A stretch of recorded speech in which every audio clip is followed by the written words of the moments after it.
ಶ್ರೀ ನಿತ್ಯಾನಂದ ಯೋಗಾಶ್ರಮ ಕೊಂಡೆಬೂರು ಮಠದಲ್ಲಿ ಮಾರ್ಚ್ 24ರಂದು ನಕ್ಷತ್ರ ವನದಲ್ಲಿ ಪ್ರತಿಷ್ಠಾಪನೆಗೊಳ್ಳಲಿರುವ ನೂತನ ಶಿಲಾಮಯ ನವಗ್ರಹ ವಿಗ್ರಹಗಳ ಮೆರವಣಿಗೆ ನಡೆಯಿತು.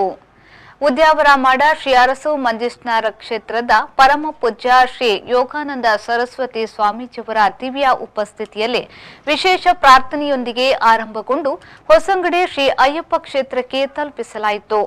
ಅಲ್ಲಿಂದ ಆದಿತ್ಯವಾರ ಬೆಳಗ್ಗೆ ವಾಹನಗಳ ಮೂಲಕ ಉಪ್ಪಳಪೇಟೆಗೆ ಆಗಮಿಸಿ ಉಪ್ಪಳಪೇಟೆಯಿಂದ ಚೆಂಡೆ ಭಜನೆ ಹಾಗೂ ಪೂರ್ಣಕುಂಭ ಸ್ವಾಗತದ ಭವ್ಯ ಮೆರವಣಿಗೆಯೊಂದಿಗೆ ಶ್ರೀಮಠಕ್ಕೆ ತಲುಪಿತು.